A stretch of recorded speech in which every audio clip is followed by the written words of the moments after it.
Hey everybody, welcome back to another edition of Ed's Attention to Detail.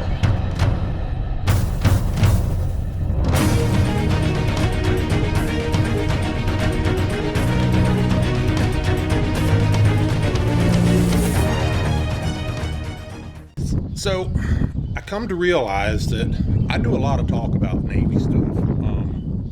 Go figure, right? And it kind of dawned on me that I've mentioned, Naval Squadron designations, VF and VA and RVAH and so on and so forth. But I never really took the time to explain what that means. Now, I am really not an expert. However, before I retired, I was designated as an Enlisted Aviation Warfare Specialist, or EAWS specialist in the Navy.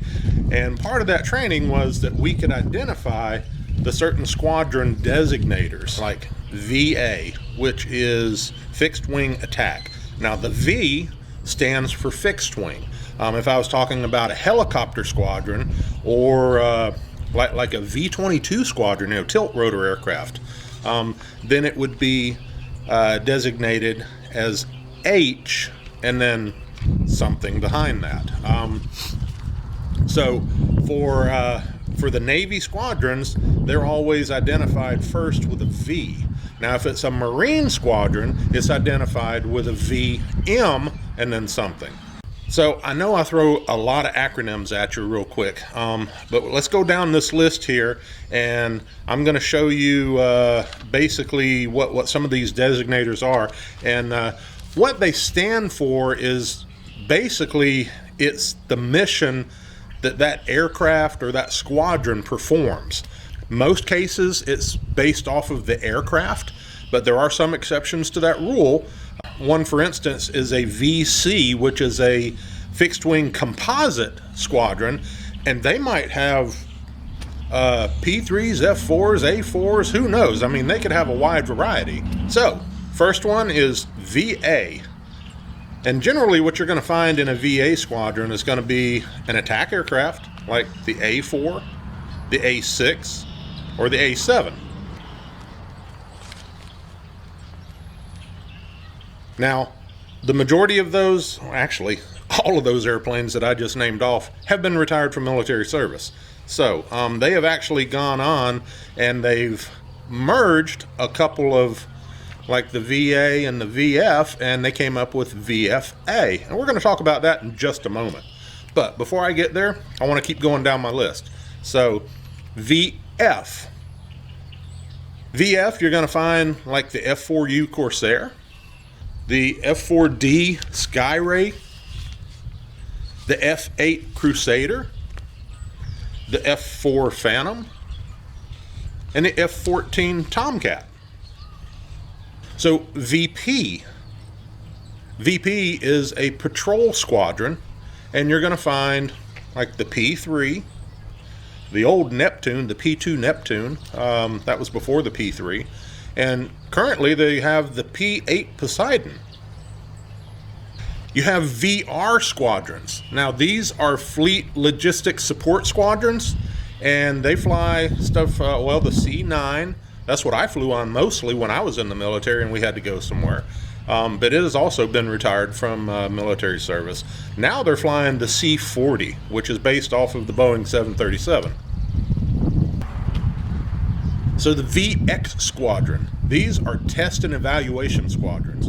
And they basically handle stuff like new aircraft coming online.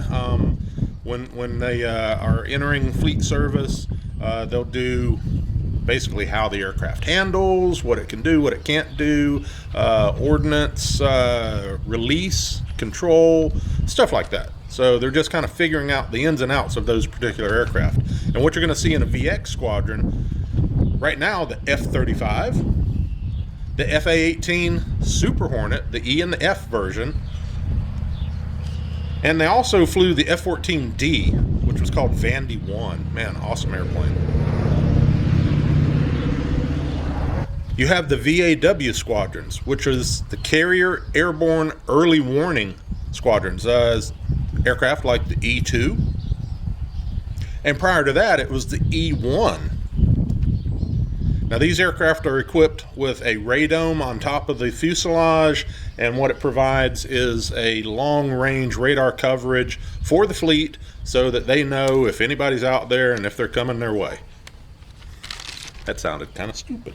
Okay, I told you a few minutes ago that I was going to talk about the VFA squadrons. This is basically a merger of the VA squadrons and the VF squadrons. Now, prior to the retirement of the F-14, there was a lot of multi-mission capability that was built into the aircraft. It was some of it was modified, but it changed the mission profile, and it actually kind of blurred the lines between VF and VA, because we had a fighter that was dropping bombs. I mean, pinpoint accuracy, laser designated, whole 9 yards. But right now we have the VFA squadrons. This is what has replaced the VA and the VF squadrons, and those are FA-18EF Super Hornets currently, the FA-18A through D, which was the Legacy Hornets prior to that, and then you also have the F-35C, which is taking on some of that VFA role. Now, talking about the Super Hornets, we can't forget the VAQ squadrons, Carrier, Tactical, Electronic Warfare Squadrons. And what they do is their basic job is for communications, jamming, frequency monitoring, and that is handled by the EA-18G Growler. Prior to that, it was the EA-6 Prowler, which was based off of the A-6. Okay, just a couple more. We have the VS squadrons, Carrier Air Anti-Submarine Squadron, also known as Sea Control Squadrons. And they flew the S-3B, at least while I was in. That aircraft has been retired since. Prior to that, it was the S-2 Tracker. And these aircraft performed anti-submarine duties.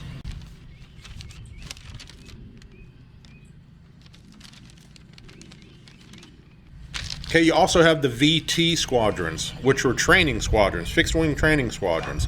And they'll fly aircraft such as the T-45, the T-2 Buckeye, which has been retired, the T-6 Texan II,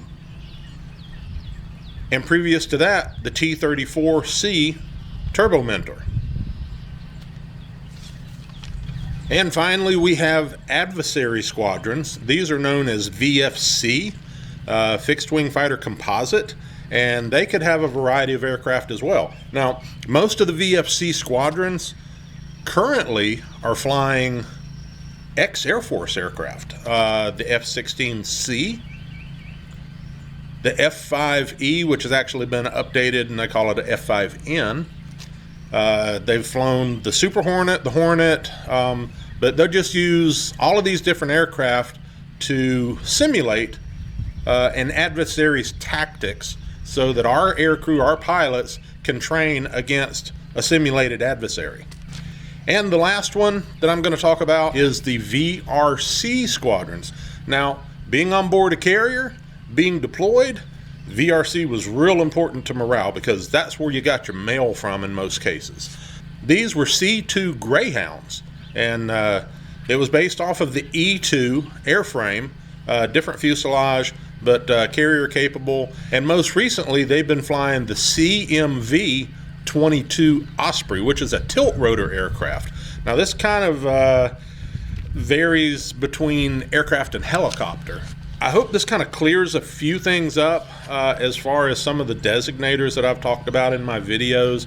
And if you have any questions, please leave them in the comments and I will try and answer them as best I can.